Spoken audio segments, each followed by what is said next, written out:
भारत विरोधी ताकतें लगातार मणिपुर को जलाने में जुटी हुई हैं। मणिपुर में एक बेहद ही खतरनाक खेल चल रहा है। इस खेल में कई देश शामिल हैं। अभी तक आपने सुना होगा कि मणिपुर में कुकी और मैतेई समुदाय के लोग आरक्षण को लेकर लड़ रहे हैं।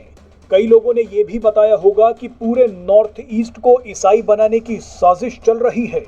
ये दोनों ही कारण काफी हद तक सही हैं, लेकिन मणिपुर हिंसा की असली वजह कुछ और है। आज हम आपको इस वीडियो में बेहद ही आसान भाषा में बताएंगे कि मणिपुर क्यों जल रहा है।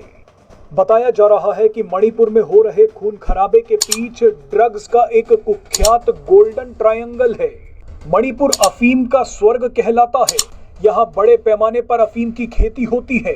अफीम की खेती पर कुकी समुदाय का कब्जा है, लेकिन 7 साल पहले सरकार ने इसे रोकने की कार्यवाही शुरू कर दी। तभी से कुकी समुदाय के लोग नाराज चल रहे हैं। ड्रग्स की तस्करी पर असर पड़ने की वजह से कुकी समुदाय का रुतबा घट रहा है। इसी बीच मणिपुर हाईकोर्ट ने मैतेई समुदाय के पक्ष में एक आदेश भी जारी कर दिया। मैतेई समुदाय को अनुसूचित जनजाति का दर्जा देने की बात कही गई।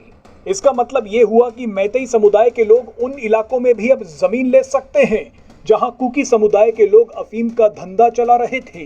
बस इसी के बाद से तनाव खूनी हो गया। अब आपको ड्रग्स के गोल्डन ट्रायंगल के बारे में बताते हैं। दरअसल देश का नारकोटिक्स कंट्रोल ब्यूरो मणिपुर को लेकर लगातार चेतावनी देता आ रहा है।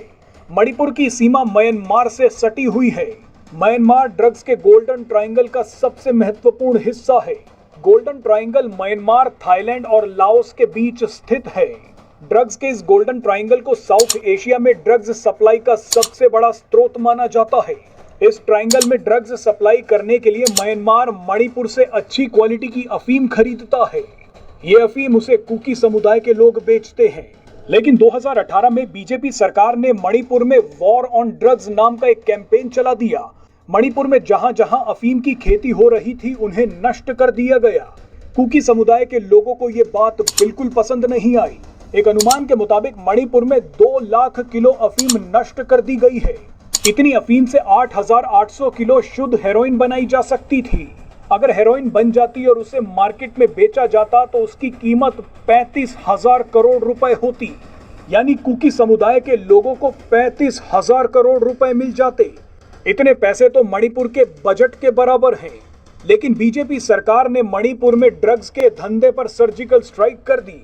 जनवरी 2017 से अप्रैल 2023 के बीच 5 सालों में मणिपुर में ड्रग्स से जुड़े मामलों में 2,518 लोगों को गिरफ्तार भी किया जा चुका है।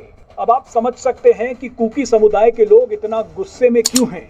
अब आप अंदाजा लगा सकते हैं कि कुकी समुदाय के लोगों को हथियार कौन दे रहा है।